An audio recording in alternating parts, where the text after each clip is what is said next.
Innovation Hub is going to discuss ASIC's experience in participating in the Business Research and Innovation Initiative. Mark's also going to provide an overview of ASIC's ongoing engagement with industry, as well as our international work with the Global Financial Innovation Network and IOSCO. We're also delighted to have Matt Grazer, co-head and tech lead from the Cambridge SupTech lab. I'm always in trouble with SupTech, who is also going to present to us, and we're very grateful to you, Matt. And of course, Deborah Young will join us from the Regtech Association with the association's new chair, Jasper Poos. Deborah will facilitate a fireside chat with Jasper before moving on to reflections from the association's recent Accelerate conference. And finally, we'll conclude with a general industry update. Now, this webinar is also my final Regtech Liaison Forum because my term as a Commissioner at ASIC is coming to an end. I've been so encouraged by the strong network built through the ongoing engagement with the Regtech industry through forums like these and other Regtech initiatives that ASIC has led or been involved in. I hope that ASIC can continue to play a positive role in supporting Regtech in Australia through facilitating open discussions on challenges facing the Regtech industry. Continuing to participate in Regtech trials and sharing learnings and observations from discussions with other regulators and agencies, both domestic and abroad. Also, through considering how our Regtech initiatives will need to adapt to service the industry as it continues to grow and mature. So thank you all for your ongoing engagement with our Regtech forums and a variety of other webinars, discussions and sessions. Ongoing updates can be found on the Innovation Hub website or by subscribing to our Regtech mailing list. So I'm going to hand over to Mark now. Thank you very much, Cathie, and thank you for your support for all the work on financial innovation, including on Regtech. I know this is dear to your heart. So we've got another very interesting session today, and we're hoping that perhaps the next one can be hybrid. So let's see whether that can happen for our next session. I was just chatting with Deborah Young, and I understand that the Regtech Association is moving to sort of more hybrid events, and that brings with itself its own challenges, but that's hopefully what we can move towards for our next liaison. So I think without further ado, I want to give the floor to Frank Tonkin, who's the Acting General Manager of Commercialisation Branch at DISA, to sort of set the scene about the very exciting challenges that they've been supporting on Regtech. So I think with that, Frank, I'll just give you the floor. Fantastic. Thank you, Mark, and thank you for the opportunity to come and present. And so my intention today is to talk a little bit about the BRE program itself, for those who don't know what the Business Research Innovation Initiative is about, but overview of the BRE work done, and then to talk about the Regtech round that we have running and other challenges that we're also in the process of doing as well. So just to give a bit of an overview. We just go on to the slides if that's okay. Okay, so I want to kick on to the next slide as well.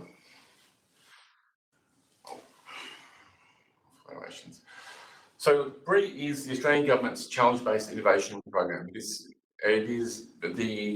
is built off very successful and long-running overseas models, such as the US SBIR program. There is a similar program in the UK, the SBRI, and Canada also have a similar challenge-based innovation program. So BRE is the Australian government's version of this program and follows those models really closely. Some of our state and territory governments also have versions of the program. Just challenge-based innovation is a little bit different. It's really designed for regular programs. It's designed to use government demand to drive opportunities for innovation, both for the opportunities for SMEs to innovate and to come up with new and undertake new R&D and develop new solutions, but also to encourage innovation within government agencies. And that's probably one of the harder parts to do, because SMEs seem very keen and always open to new approaches and taking on new challenges, but getting government agencies to think differently and how they can use their needs or their challenges differently to be able to encourage and provide opportunities for SMEs. So try and get agencies to think differently. I think instead of putting out a procurement, putting out a problem statement through BREE, where there's no solution that exists. And that, by putting out a problem statement, it leaves scope for innovation, and it leaves scope for the opportunity for the person who develops the solution to maybe roll it out to not just the government agency, maybe commercialise into broader international markets. It really helps agencies by encouraging them to look at not just one solution like a traditional procurement, but maybe looking at multiple solutions and trialling multiple solutions at the same time to one challenge. And so it really challenges the norm in both innovation, but also changing how agencies think about procurement, about agencies helping to deal with and work with and see the benefits of working with innovative small businesses as well. We've seen through the program already, we've seen some great successes from both the agency side and on the SME side. Let's go to the next slide, sorry. So how does that work just in practice? So as I said, we get agencies to propose challenges. So we will generally do a call for a round where we might have a round theme. So we do have a theme round around Regtech. We're encouraging Regtech, which the ASIC was one of the people put forward.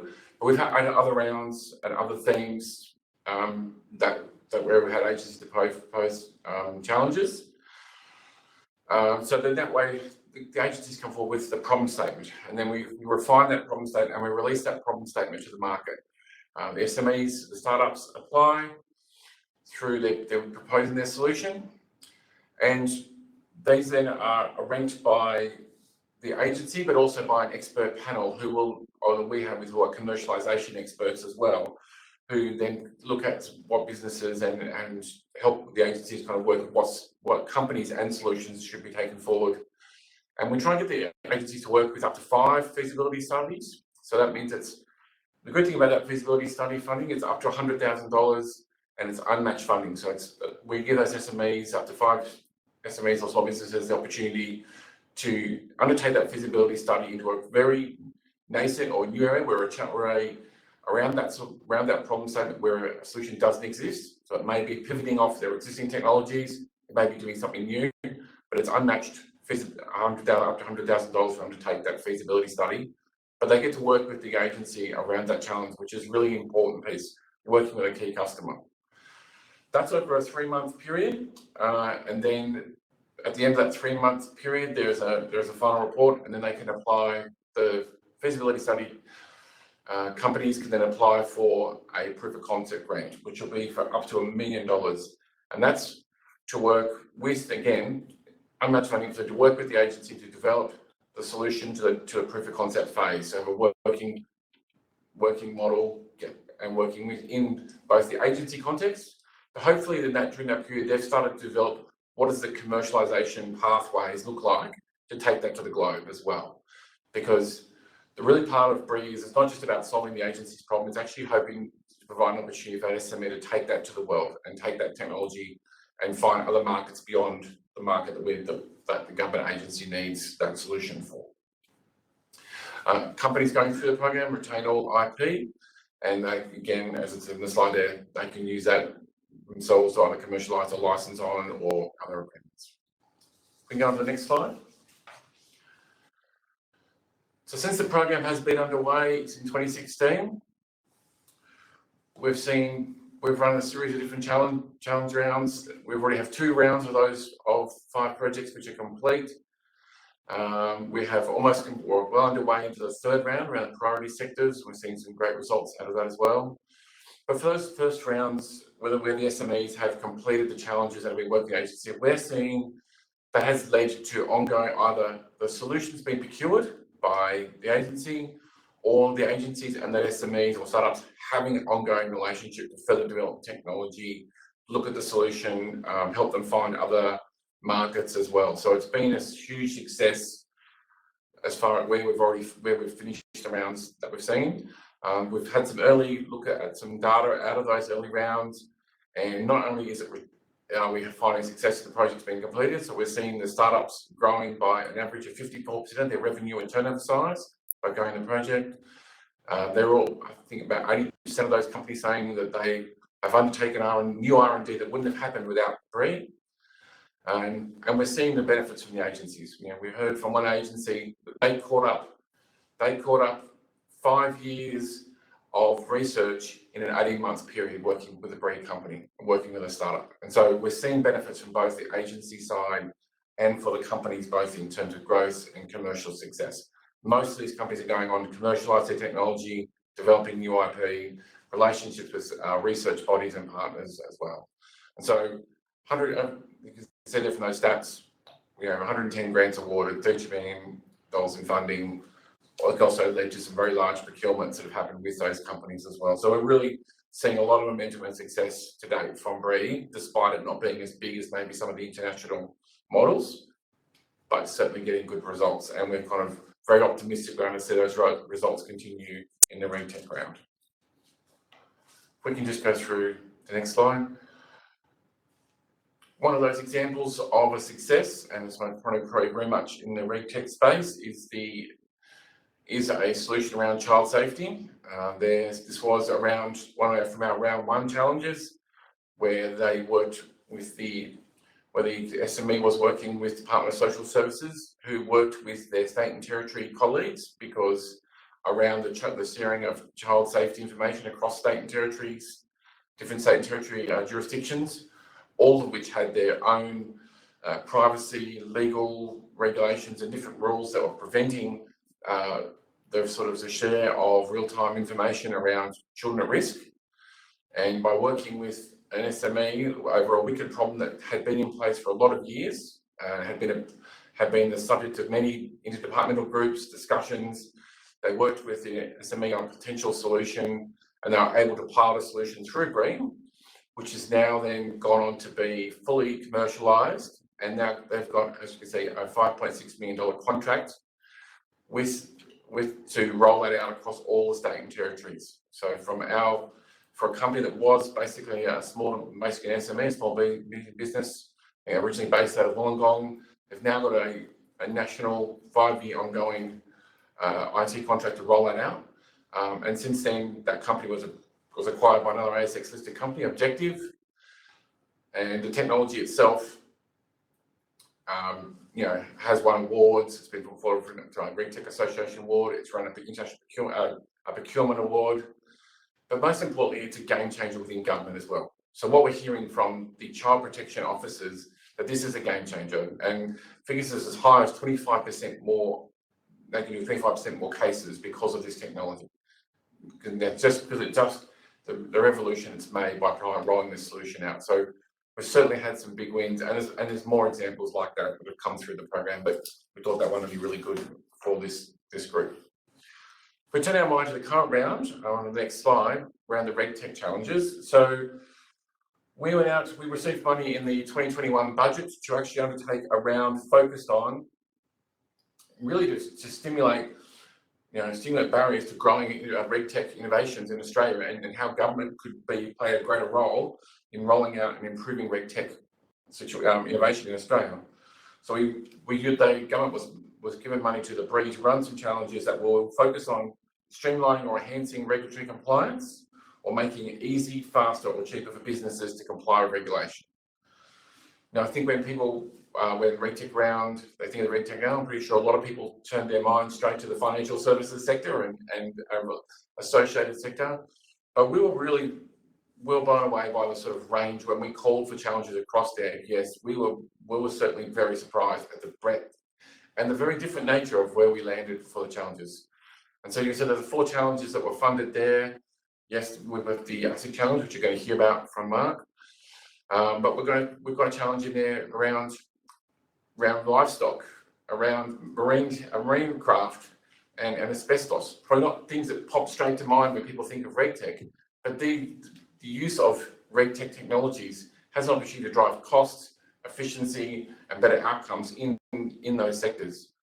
I think it was really interesting. So for the marine challenge, for example, we've moved a long way in rules regulations around UAVs for unmanned vehicles in the air, but apparently for boats and marines, a UAV was no different to a normal marine craft as far as registration compliance. And actually, a UAV marine vessel, in some regulations, was still required to have a life vest despite being a UAV. So you had to comply with all the same regulations. So the opportunity to sort of, through this program, bring our marine autonomous systems online and into where the great advances we've made in the flight, flying vehicles.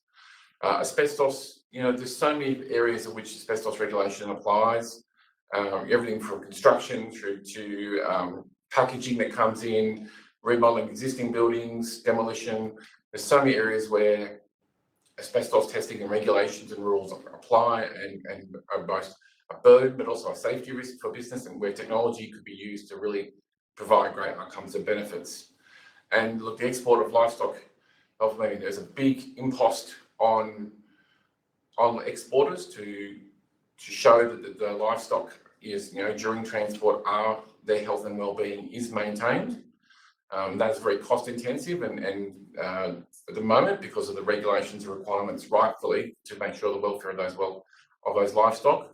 But the idea of using technology to try and help that and automate some of that to try and improve the outcomes, but also maybe drive some of the costs and increase compliance around that. So really happy that we're going to showcase a range of regulatory technologies across a lot of different applications during this round. And so we're looking forward to where this comes out, where these challenges land. Just go on to the next slide.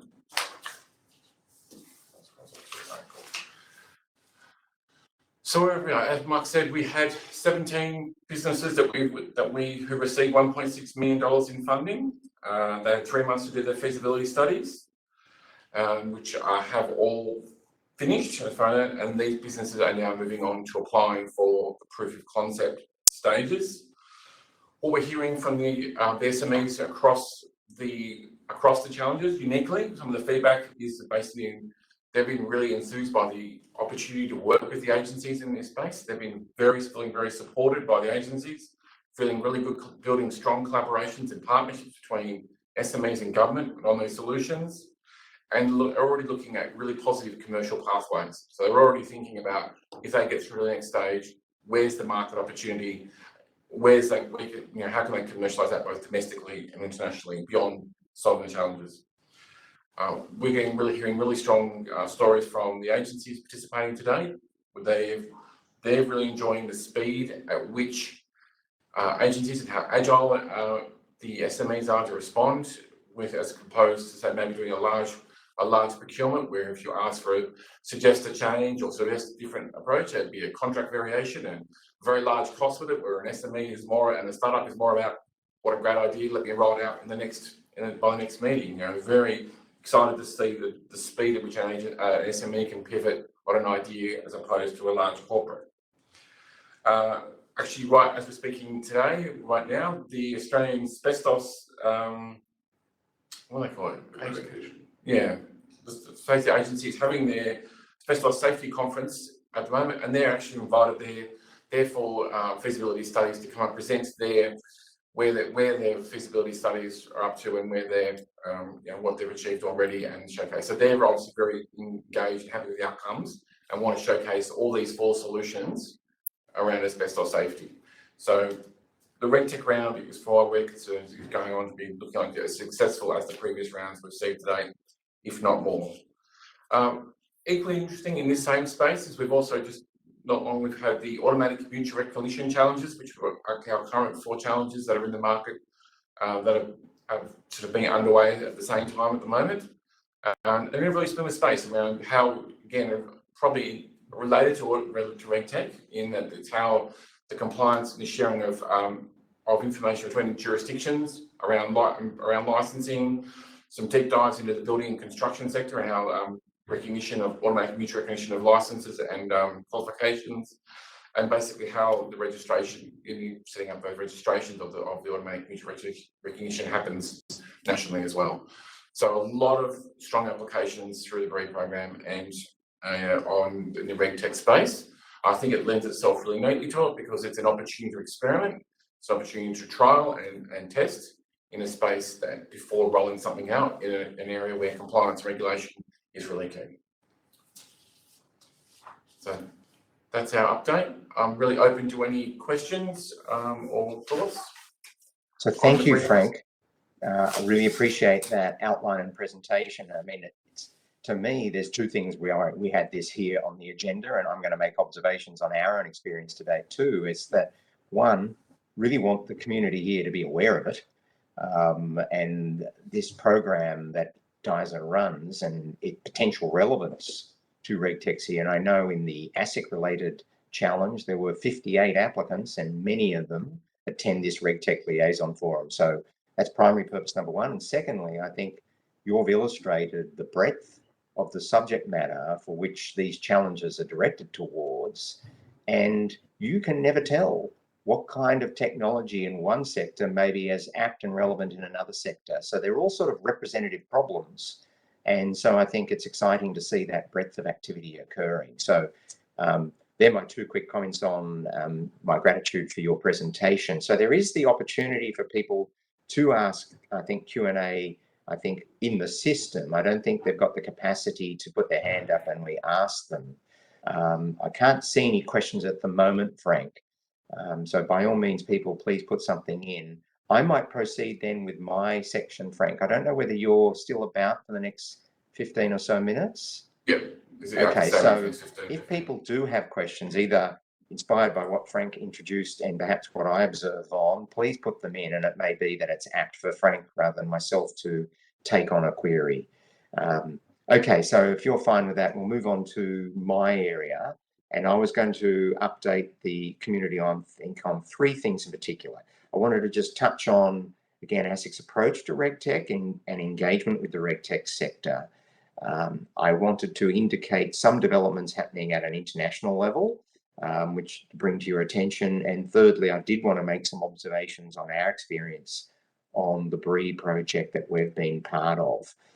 So without further ado, maybe I'll go to the next slide and just talk about our approach to RegTech. So just a brief reminder, I mean, ASIC, through its work on Innovation Hub, has made clear, I think, from around 2016 that we were very interested in engaging with the RegTech sector as part of our engagement more broadly with all things financial innovation, because we see the existing contribution that RegTech is already making to risk management and compliance outcomes in the financial services sector, but also the great potential for further contributions by these technologies to assist better outcomes for market integrity and for consumers.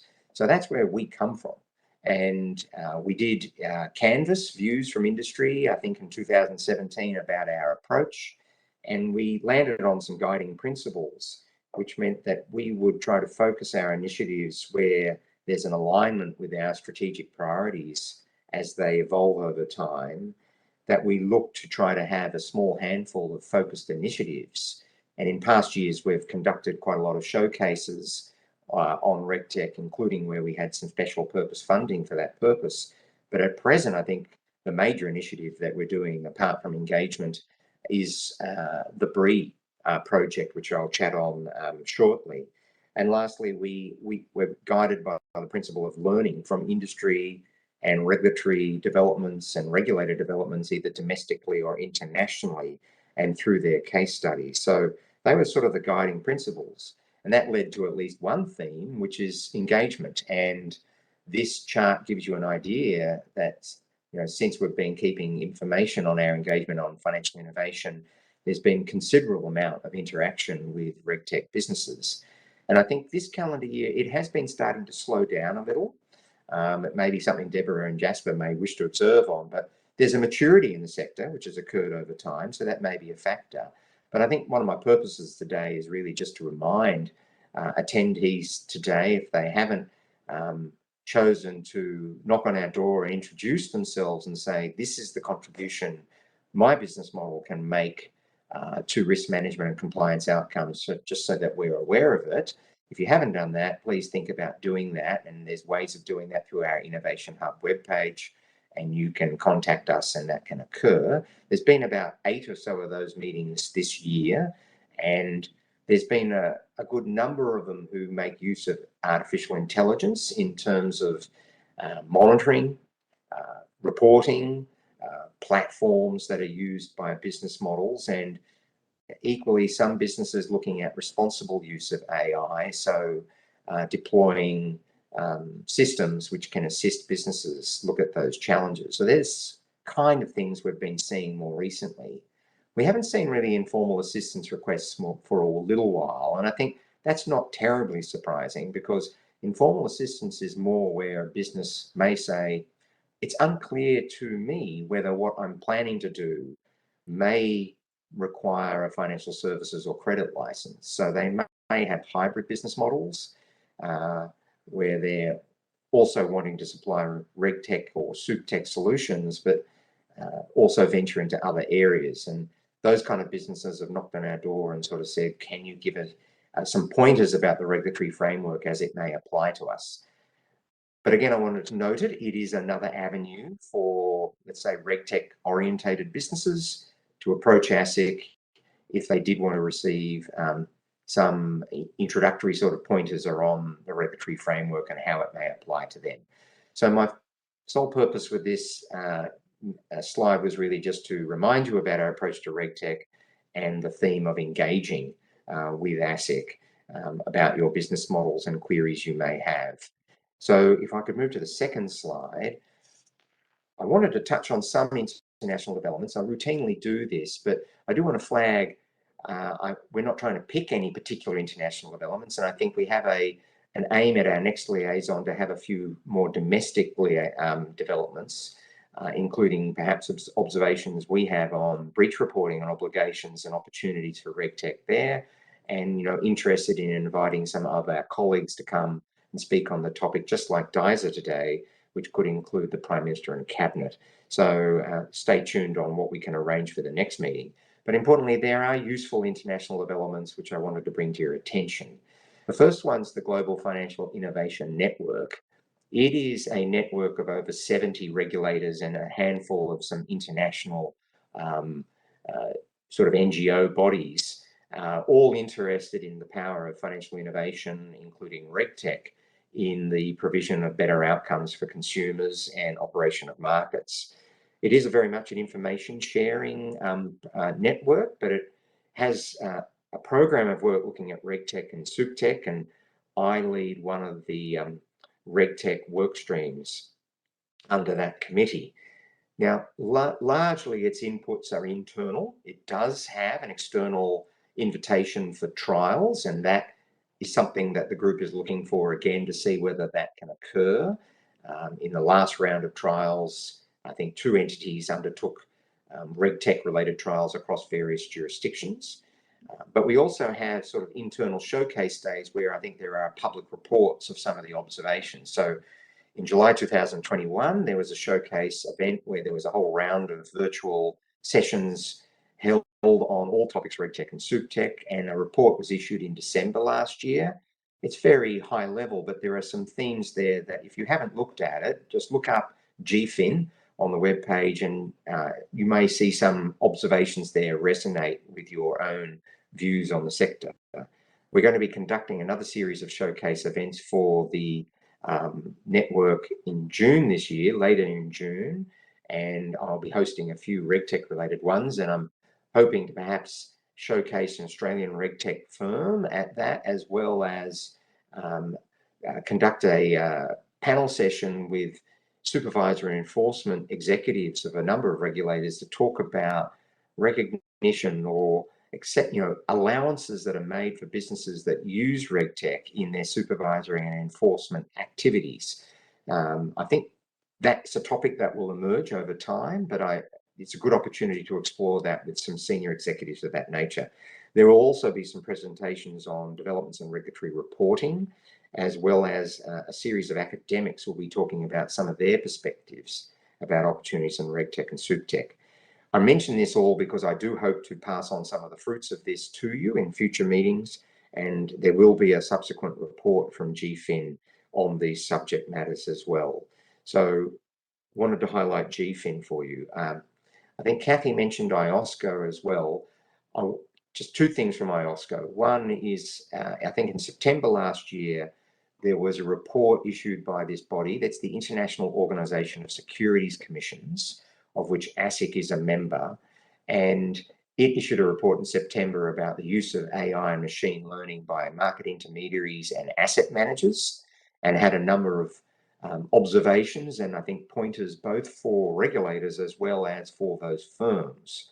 So it could well be that many in this audience, if you haven't already looked at it, may again see some interesting observations and topics there which are relevant for your own businesses and approaches to working with regulated firms. So I encourage you to look at that.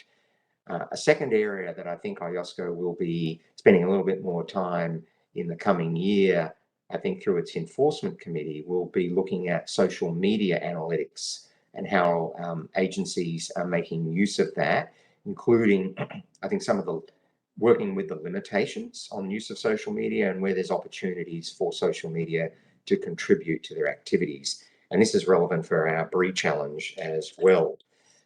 I wanted to point out regularly the Financial Conduct Authority, because it's always interesting what things are going on there. And I think if you look on their webpage on Regtech, you may find things that are of interest to you as well. They are planning a series of SupTech related showcases through 2022 on topics such as regulatory reporting, market surveillance, social media, and prudential supervision. So look on their page. You may find that interesting to either attend, or there's ways to contact them about whether there's interest to be involved in some way or other. Their digital sandbox, which is a collaborative environment for developing solutions, both fintech and regtech, is something that they and the industry in UK are still very much invested in. And it's had a more recent phase completed looking at ESG and sustainable finance. I think the findings of that are yet to be published, but I think stay tuned.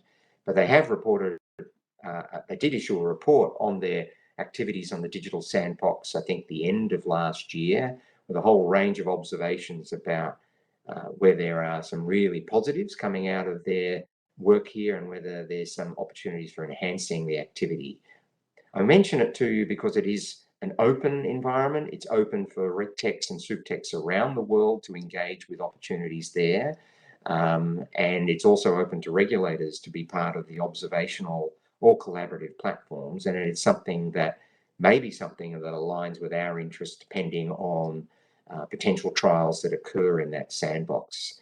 It's also, I think, a good litmus test for Australia to think about opportunities for similar environments here. And that relates to the Cambridge Centre for Alternative Finance, and I won't spend too long on that because we have a guest here who's going to spend just a short bit of time talking about the SupTech lab that they've set up and opportunities for it to contribute to evolution in opportunities in financial services supervision, which again could be of interest to members here on this attendance. If I could have the next slide, please. And I just wanted to close with some observations on the BRE Regtech Challenge that ASIC is part of. So as Frank mentioned, the feasibility phase really has ended. We've just recently received presentations from the 5 regtechs that were involved in our problem, and they're working on their reports to produce with a view to applying for the next stage of the proof of concept. To remind you, our problem was around poor corporate disclosure, and we saw it as a representative problem, not limited to that circumstance. It's been a terrific last 3 months engaging with these 5 regtechs, and just to let you know, those 5 regtechs are Bedrock AI, DHI AI, ListCorp, Pixter, and Digital X. And I was also intrigued by what Frank said about the Asbestos Agency. I think we too will look to opportunities about whether those entities could present on their experience and what they've been able to achieve through at least the feasibility phase of this challenge in the nearer term. But some observations I would make is our problem very much was sort of saying, okay, tackle text, tackle sentiment, tackle all forms of media data sets, amongst other things, in seeing whether you can assist us identify and rank potential poor corporate disclosure or the lack of corporate disclosure by a listed company. So I can say all 5 regtechs have really made a considerable effort in undertaking this challenge, and their presentations were all excellent. They have had to really contend with the conundrum of applying text analytics, and they've all got different models and approaches to do that, but they've all highlighted the challenges of capital markets and financial services language. It's not a simple exercise of making use of existing capabilities and systems on text analytics. There is considerable investment in trying to adapt existing models to accommodate, I suppose, the capital and financial services markets. So that's one observation. Annotating examples, I think I've mentioned this in previous meetings, there's just no way around it. There is hard work involved in picking case studies and annotating why these may be indicative of concerns so that machines or automation can make use of that.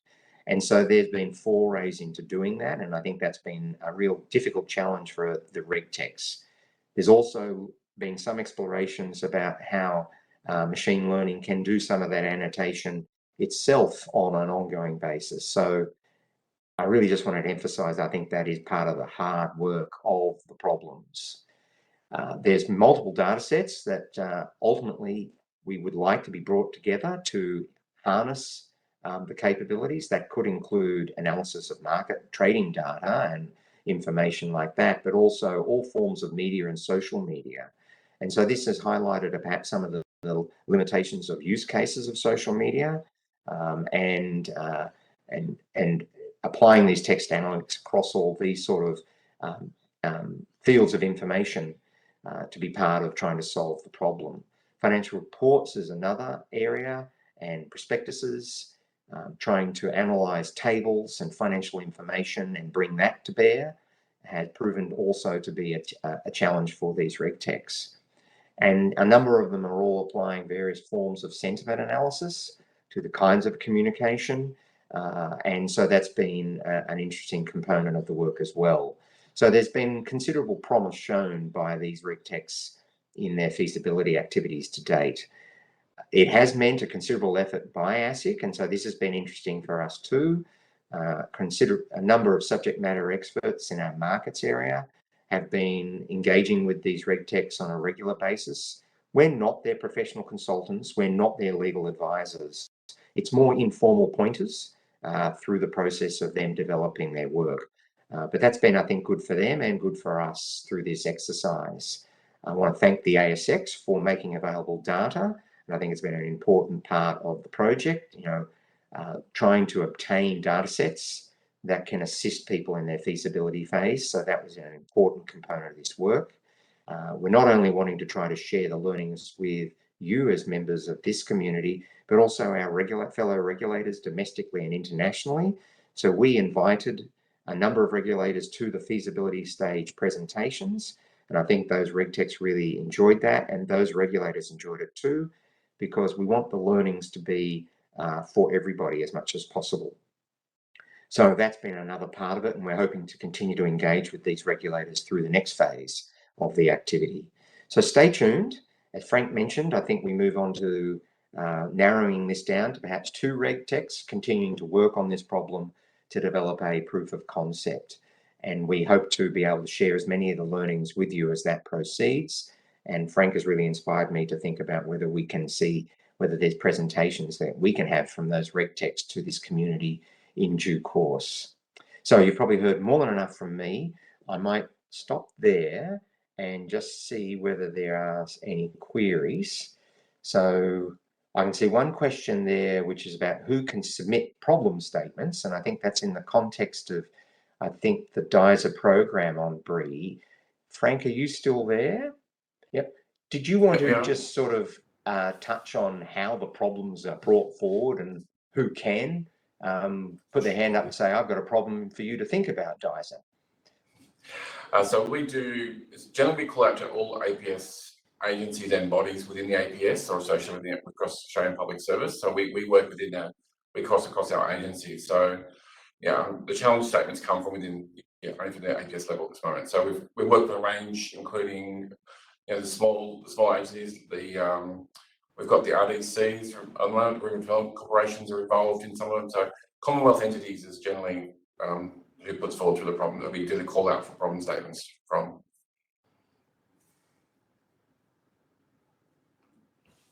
Thanks, Frank. And I think there's another query sort of related to BRE, which I think I'd probably highlight. I think we will send some links after this, I think, to some of the things I've referred to and some of the BRE links. And so there's a query about timeframes for the next round of problem statements. Maybe, Frank, if you wanted to just touch on that. But I really suggest that many of the RegTechs here can subscribe to the BRE page so they're kept informed about developments. But Frank, any comment on just the current round? So the current round is, so we're already in the feasibility study stage for the automatic mutual recognition. I think we're working with Attorney Generals on some more coming shortly as well. I think that happens early in the new financial year. I think we'll be in the next call there'll be a lot of challenges being released. Okay. And then we'll be calling for agencies, well, depending on the outcome, what's happening, but yes, we'll be calling hopefully for challenges across agencies, maybe later in the new financial year, towards the end of the next financial year. Okay, thank you, Frank. Now, I can't see any other queries there at the moment, so I think we'll move on to the next item. And this is where we're, again, relying on technologies to work. And I think we have our international guest here, Matt Grasser.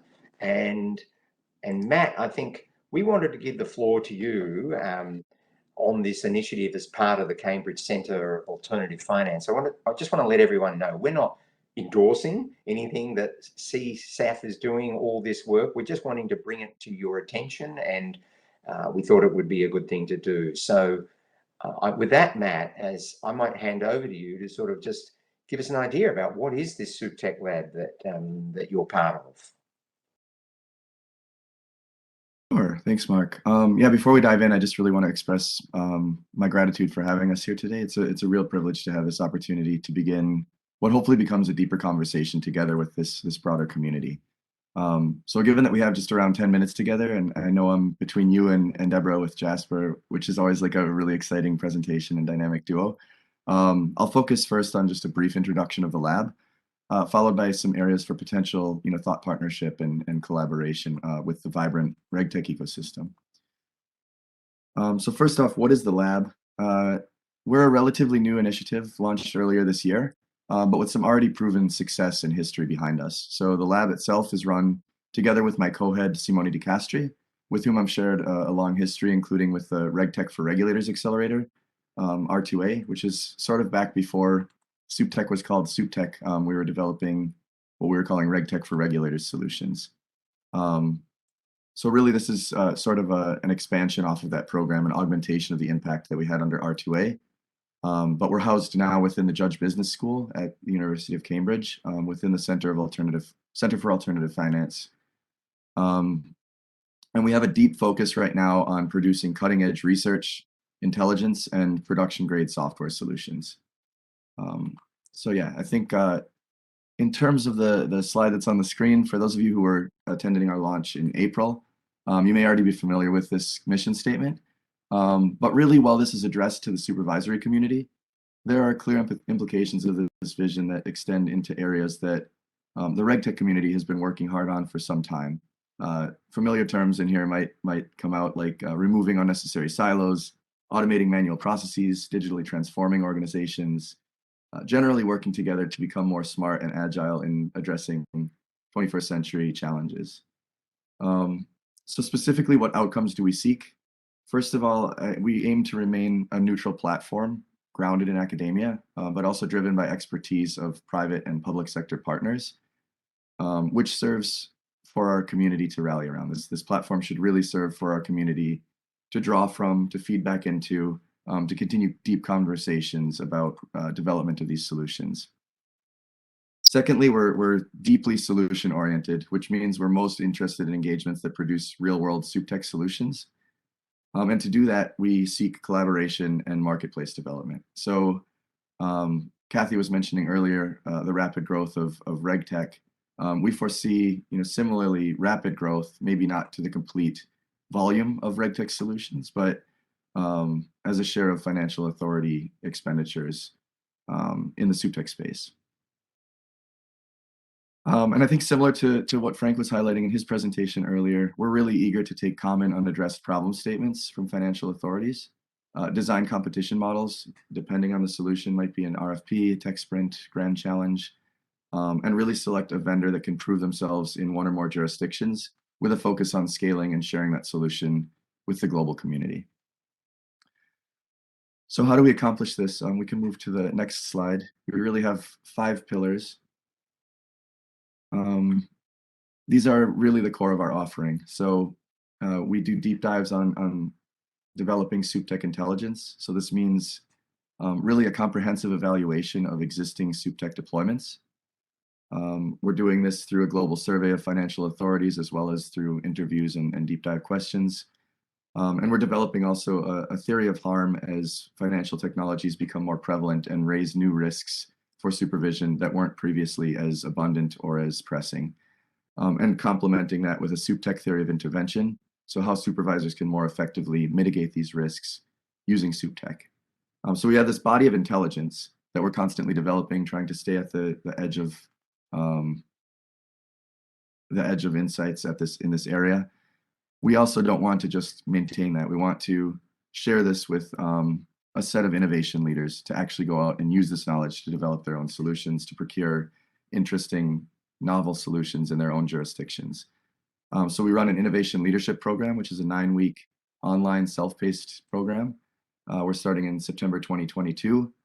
We have an institutional focus, meaning financial authorities will join the program with plans for cross-jurisdictional collaboration and development of SupTech solutions across 15 to 20 institutional teams in this initial cohort. So we'll be launching applications toward the end of the month, but again, it's really distinct from traditional executive education programs in that it's solution-oriented. This program is really meant to develop real-world SupTech software solutions that come out of our innovation leadership program through our application foundry. We have an application foundry. We've got examples on the website of detailed case studies ranging from chatbots to APIs to AML models for suspicious transaction reports across the Philippines, Mexico, Nigeria, and more. These case studies are available on our website. And we have budget to develop 5 more solutions from this initial cohort I was just mentioning through next year. We also offer technical assistance, traditional business analysis, strategy development, analytical reports, but also sets of digital tools to augment that. So things like digital diagnostic toolkits that financial authorities can run on their own without need for necessarily an international consultant to drop in, run a series of interviews, and walk away with that. And finally, perhaps most relevant to this audience here today is ecosystem acceleration. So really fostering and facilitating conversations between various financial authorities, between various vendors of Regtech and SupTech solutions, and between those two communities as well, to help make matchmaking simpler and more streamlined and de-risked to some extent as well. On the next slide, we also offer several digital tools that are interesting. There's a solutions tracker, which I mentioned we're keeping up to date. What are all of the SupTech solutions globally? A SupTech vendors database, which I'll chat a little bit more about in a minute. We offer kind of market monitoring, fintech intelligence tools, a map and an atlas of jurisdictional information on fintechs operating, and a survey of alternative finance institutions to understand how they're growing from year to year, as well as diagnostic tools. So on the final slide here, I really just want to highlight we come from a background of working in fintech, regtech, and SupTech. We don't really see these things as competing areas or different areas so much as kind of two sides of a coin. So really, like, first of all, regtech's effect on supervision has been notable. There's obviously newly kind of higher volume and higher quality data that's being received by supervisors as a result of certain regtech solutions. The tools often already exist in the private sector to address some of the challenges of drawing insights from these data. Many supervisors are frankly, really starving for those sorts of insights. They've got a plethora of data, lots of digitization, not necessarily the tools to sort through all of this data. So we see really regulators and supervisors increasingly as supporters of regtech solutions. Secondly, really that SupTech solutions that we've seen developed, starting from the supervisory side, often involve private sector components, and thus have really a RegTech component. For instance, chatbots can be white labeled to allow for multi-tier escalation from a supervised entity up to the supervisor through one platform. APIs for compliance reporting or suspicious transaction report escalation require APIs for the supervisor to receive this, but also require API clients and or graphical user interfaces for the supervised entities to report out. So we really see that RegTech vendors can strategically expand their market by exploring the needs in the SupTech area, the needs of supervisors. Mark mentioned 224 RegTech orgs that ASIC has worked with. Our database has around 100 vendors who have explicitly identified as having built SupTech solutions. Our goal is that it would be really great to explore and expand the relationships between these two bodies of organizations and see where there's overlap, where there's opportunity for collaboration. Yeah, and we're certainly open to conversation around any of these points. With that, yeah, I'm excited to answer more questions. On the last slide, we have our email address and our website. I'm going to hang around. I can answer questions in the Q&A as well. But I really just want to thank you again for your time. Apologize for my raspy voice. It's allergy season here in New York. But thank you again for having us here today. Thank you very much, Matt. And as I say, really wanted to just let people aware of this development. It may be something that a number of the RegTechs here listening may be very interested in. We'll also circulate the link, I think, in the subsequent email we send to the subscribers here about some of the references made in this meeting. But you know, I think amongst other things, Matt, RegTechs, if they're interested, could reach out to you and introduce themselves and see whether there are potential opportunities of, you know, some form of cooperation or whatever opportunities may arise. But I can't see any questions at the moment. But you never know, there may be some at the end if you're still around, Matt. But thank you very much for that short introduction, and we'll stay tuned with engaging with you too. I think the Global Financial Innovation Network will be another, you know, those regulators there, I think, will probably be interested in the ongoing work of Cambridge Centre of Alternative Finance, including on RegTech and SupTech. So we'll stay tuned. Okay, so thank you very much for that, Matt. Now let us hand over the floor again to industry. And I think Matt's already said that, you know, when you get Deborah and Jasper chatting to each other, you're in for a good conversation. So let's not hold back on that, and let's give the floor over to Deborah Young and Jasper, and really pleased that you can be here for our session today. Thank you very much, Mark. Is Jasper with us? I can't see his image, but yeah, I'm here. I can't see myself, so I hope I'm looking okay. Yeah. All good. Well, first of all, thank you very much to ASIC and Cathie Armour and Mark Adams and the team for hosting us today. It's been a really interesting liaison forum so far, and hopefully we can live up to the big boots that we have to follow. So I'm absolutely delighted to be joined today. We're going to do this as a fireside chat, actually, to make it a little bit more interactive, with our brand new chair, Jasper Poos, who is our brand new chair, a director of the RegTech Association board for a number of years now.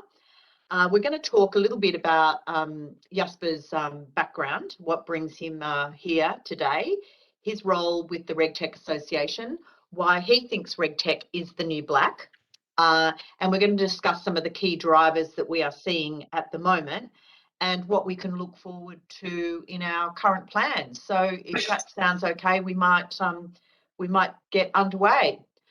So Jasper, you've been a risk and compliance and governance professional for many, many years now. Do you want to just give us a brief overview of your professional history, including your recent pivot, probably from straight institutional risk and assurance to the tech side, and your current role with the RegTech Association? Yeah, absolutely happy to. Well, but before we get into that, I first really want to acknowledge Mark Adams and the broader ASIC team. So, you know, this forum that's been running for a couple of years, and I've been very lucky to be involved in it a few times. I think it's a beautiful platform, to exchange information, to exchange feedback between regulators, regtechs, the industry. So I really want to applaud Mark and the team for that. So well done, and keep the good work going. And I know the Regtech Association always appreciates being part of this. So before I answer your question there, but then to your question, so a little bit more about myself. So I came to Australia 10 years ago. At that time, I was the global head of compliance for the ING Direct division. Was asked to come to Australia for a couple of years. So this was supposed to be a temporary gig, and now 10 years later, I'm still here. So I was supposed to go to China, but given circumstances, and also my daughter was born at the time, we decided to stay in Australia because we just fell in love with Australia, which meant I left ING and I joined CBA, who has since been just very good for me. So in CBA, I started out working in institutional banking and global markets, as you just mentioned, running a couple of operational risk and compliance teams. And also at the same time, setting up the Regtech strategy for the bank.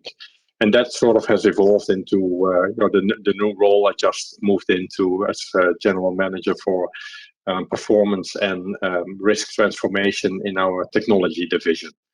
And I'm really pleased with that because I'm just very close to the strategical driver of our strategy now, which is technology. And Regtech is a very solid component of that. So I also worked at the regulator in the Netherlands, so I've got a little bit of that background as well. And of course, I'm the new chair of the Regtech Association. So what that entails is that I'm running the board meetings. It means that I'm the sort of the critical liaison between the board and the executive team, led by Deb. I've got 9 other directors, on the board. They all come from different segments of the market, but as a board, we stand united behind Deb and the team, and the strategic direction of the Regtech Association. The deputy chair is Lisa Eisen, for instance. She's a Regtech founder at the moment in the UK, further building out her very successful business. So yeah, it's just amazing to be able to do that. I joined the Regtech Association in 2017 joining the advisory committee, then became a non-executive director in 2018. And I've been, for instance, part of the member approval panel. I've chaired the committee that has organized the Accelerate event for the last couple of years. I'm on the governance committee and nomination committee. So, trying to help out here and there, like all the other directors do. And our role as board is to give guidance, challenge the direction of the Regtech Association and the execution by Deb and the team. But they're doing a fantastic job at it. And of course, all underpinned by the strategic priority to accelerate the adoption of Regtech and to ensure that we've got a global center of excellence for our members. Yeah, that's very well said. So I thought we might. Deborah, would you mind changing the slide, please, Judy? Thank you. We probably don't intend to go through absolutely everything on here, but I thought we might just actually talk a little bit about the conference. You just talked about that, and you have very ably chaired that for the last couple of years. And obviously, we've been really challenged throughout the last couple of years in trying to deliver a conference of very high caliber, but needing to do that completely virtually, which has been challenging. It's been great from one perspective in that we've been able to attract great speakers from all over the world because there hasn't been expensive airfares and accommodation to consider because there has been no travel. But but you know, presented other challenges on how to create, you know, how to create a format which was dynamic enough to keep people interested in a world where we're all facing a little bit of online fatigue. So I'm just wondering whether you want to share some of your reflections around the importance of the discussions that we had over those 3 streams, which were kind of the big picture strategic streams. Then we delved into the financial system, where we talked about regulatory and institutional reform. And then the third day, touching on some of the stuff that we've just talked about, where we talked about new sectors for RegTech, including government as a buyer, and the many other sectors that can benefit from RegTech technology. So some reflections from you on that? Yeah, you know, excellent content. I think, and excellent discussions during the event. I think some of the clear call outs for me was like that's you know, a strong call for more experimentation with technology and breaking down the barriers. Also, further examining how RegTech, you know, to Matt's point just before, fascinating presentation, by the way, the you know, how we can you know, use RegTech as a catalyst actually for policymakers, regulators, and leaders. Also enabling, you know, even more trust and a more safe environment and regulatory ecosystems for our customers. Making sure that we get the right tools and empowering people to get their hands on those tools, you know, to real people, because we talk about technology a lot, but it's eventually about the real people and the real customers. And just to make sure that we identify risks earlier, and we end up with, you know, the right business decisions and the right customer outcomes. And what I found, you know, beautiful from the event is, you know, if you look at the metrics that are on the slide, like 70% of the speakers being female, you know, such a large number of participants. If you add up the delegates with the stream, so it's almost 1,500 people from more than 51 countries. So it is really a global ecosystem. So I think something, you know, to be very proud about. Yeah, absolutely.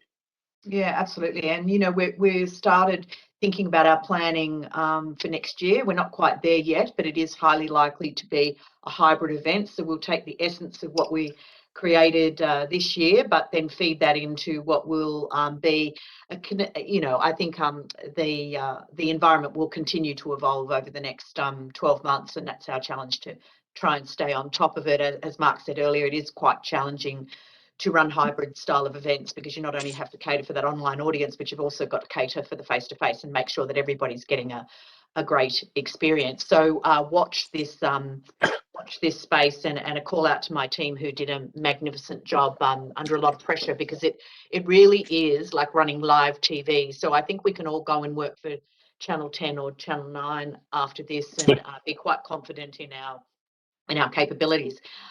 Thank you. If I could have the next slide.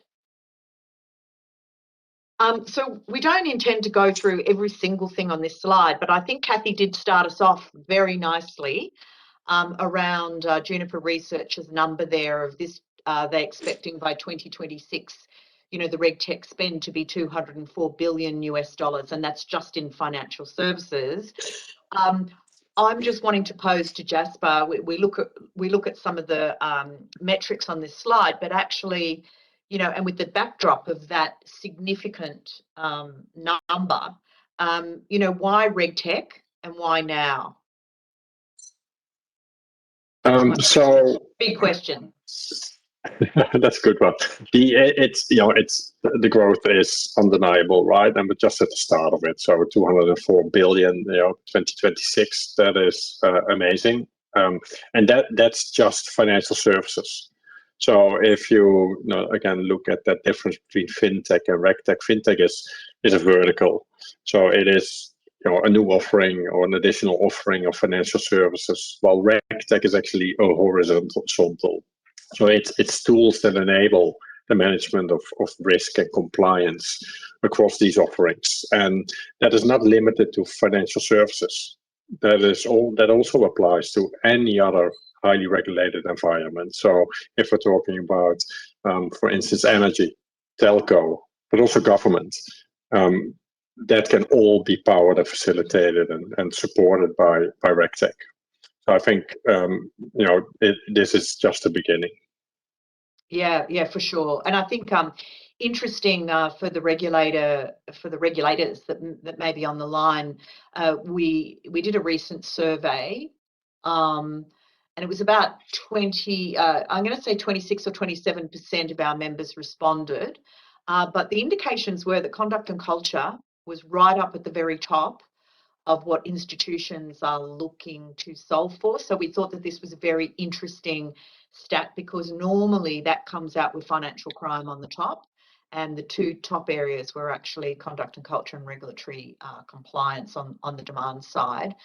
And also, there's been great capital raising done in the past 12 months, and more to come. There's a good number of our regtechs that will be in the market for capital, and there are investors definitely around. And you can see also that we collected data to suggest that government will be a very strong buying sector, as well as the second tier financial services firms as well. So this is a bit of an indication about where the association might be heading. So why don't we go to our future plans, Jasper, because just this week we had a meeting of the board, and I presented the budget and the future plans, and these were endorsed. So if we could move to the next slide, we might talk a little bit about what are the next steps for the association. There we are. What are some of the next steps, Jasper, and what some of the interesting things might be for this community to hear about? Yeah, sure.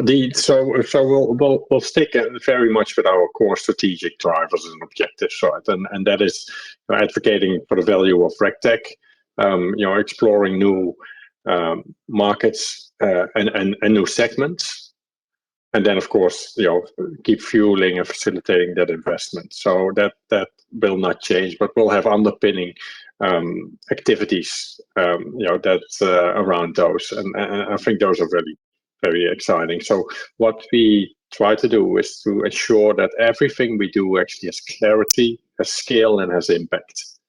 And we've seen that impact and that global presence really built over the past couple of years, and we will keep focusing on that going forward. So if you look at currently we have the 4 big banks in our stable. We have a growing number of tier 2 financial services. We have the professional services there. We've got a large number of regtechs, and amongst those, really some of the most significant global regtechs are unicorns. And just to call out a couple of them, like Finergo, ClauseMatch, Napier AI, Know Your Customer, Silent 8, Frankie One, Encompass. So that's just amazing. So I think we'll see more and more of that growth, and then we'll be focusing on building out our research and policy capability. We are going to establish a really early stage startup community to help these early stage startups get on their feet and give them support. We will also be creating opportunity for Regtech missions to key export markets, and as the slide indicates, like Europe, the UK, US, definitely in key there, and also keep fueling that investment ask. And another thing, since we're here at ASIC Forum, we will also try to keep facilitating the conversations amongst regulators as well, to ensure that we bring the right conversations on the table and also help convert those to adoption. So we're going to communicate a bit more very soon about these initiatives in a bit more detail. But if you have any questions, please reach out to Deb, to myself. So I think that's what the future is looking like, and it's looking extremely promising. Yeah, thank you very much, Jasper. I'm aware that we're probably running out of time because we want to allow for some Q&A. But we are extremely excited to have you steering the ship. So thank you very much for your contribution and commitment. And and I know that the team and I are very, very excited about these plans going forward. So watch this space. There'll be more on this soon. And there'll also be a bunch of face-to-face events, which we'll be running shortly too, which you can, if you're not already on our mailing list, you can go there on our website and to learn more. So now I'll hand back to Mark. Thank you very much, Mark. A pleasure as always. Thank you, Deborah, and thank you, Jasper. Thank you for walking through those observations, the strategy of the association and areas of focus. That's really helpful to know, and ASIC will, we will wish to continue to engage with you, and where we can have a footprint to promote the goals that we're after, which very much overlap with some of your own. So really good to have that conversation, and thanks for doing it in the style that you did it. So I'm just going to look again. I can't see any questions at the moment. So please consider thinking about any questions. So if I was to ask maybe Jasper and Deborah this question again, what would you be looking for from regulators in the coming year? Can I ask you that question? Yes, you can, and Jasper may wish to answer that as well. But I would say one of the things is possibly to consider and think about, and we have done it in the past, and I think it may be time to re-energise that, is for the Regtech Association to facilitate a conversation with all of the financial services regulators together. So we might ask for your contribution in that round table. And then the second thing is we want to collect some data this year. The Regtech Association does annual data, but we have not included regulators in that data collection to date. And we would like to extend the opportunity to the regulatory agencies to contribute to that, because when we talk about our ecosystem, we always include regulators in that, but we've to date not actually asked you for your thoughts it's an anonymized aggregated fashion. So they're probably some of the things that I could think about. We'd like for you to contribute at a round table, and we'd like for you to contribute to some of our anonymized data collection. Okay, thanks, Deborah. Anything you'd want to add, Jasper? No, yeah, it's actually it's the nail on the head.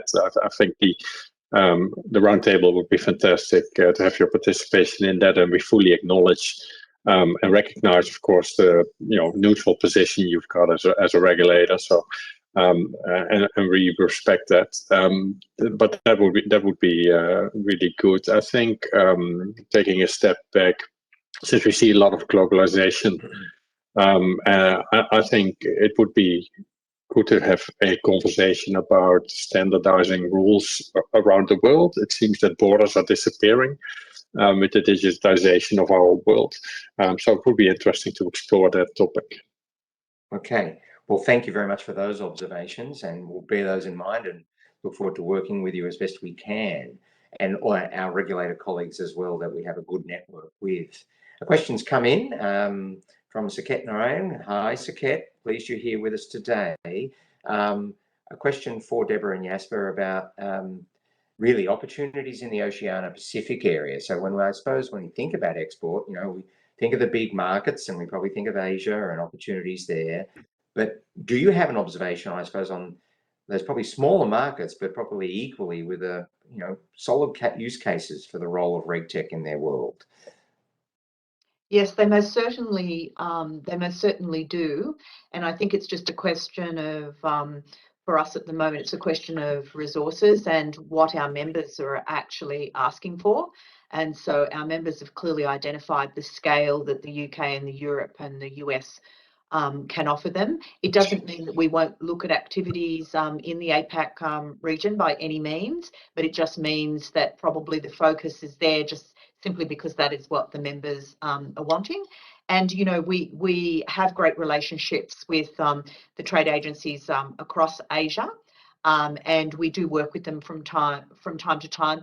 And certainly, I think you will see us with a presence at the Singapore FinTech Festival this year, and probably because that is a global landing place for everyone now across, in fact, around the world. So you should expect that we will have a presence there, and we'll be there and possibly even running an event or so. Thank you, Deborah. Okay, so I'm just going to open up the floor really if there's anyone who has a question generally or a comment they would like to make, please put that in the Q&A. This is where hybrid can play the role, and this is what we've missed, isn't it? The ability to hand around the microphone and hear the real voice from the person. That is what we're sort of missing in this virtual world, but that will come in due course. I think another query's come in. Okay, so what advice would Deborah or Jasper provide to a new RegTech solution provider in overcoming the new player obstacles for getting adopters of the solution, especially in the financial services market? Well, there you go. That's going straight to your startup, scale-up sort of context you mentioned earlier, Jasper, but any sideline words of advice you'd want to make on that topic? Oh, really? This talks about just building a business, right? So there's so much you need to think about, and you need to get right. I think your solution just needs to be crystal clear. What's the added value you're bringing? Then you need to ensure that you've got basically all the questions that will be asked already answered, packaged up. Like what's your tech environment? What's your security environment? I think your pitch deck needs to be, as clean and as good as it can be. So I think there's so much, with setting up a new business that you need to get right, that we wouldn't have enough time to go through that. But I think it starts with, getting in contact with us, join that early stage startup community, and reach out to peers. Yeah, I hope that answers the question. Watch this space. We'll launch the new early stage cohort probably from 1 July, and so we're just preparing all the materials for that. But yeah, it's really, we understand it's very, very critical to help and support early stage RegTech companies, because to date probably most of our members have been in the scale up variety, so already with customers in market. So this is a brave new world for us, but we've got some exciting things in store. So whoever that is, please do reach out to us, and we'll be able to share more in due course. Well, thank you for that. I think we might wrap things up there. I'm going to leave an observation for all those who are here, that we are always open to ideas about the agenda for these sessions and how they operate, where the most value could be had. So if any of you do have ideas, we want to hear from you. Just let us know if there's topics or presenters or any other stories or case studies you would like perhaps explored. Open to all those ideas. So we've already flagged a few things that may come up at the next one, such as the topic of breach reporting, perhaps trying to get one of the agencies to come along. And I think we've got maybe a topic on consumer data right may even come up. So we've got a little working list at the moment, but open to all ideas. And with that, I want to thank all the presenters today. Thanks for being available.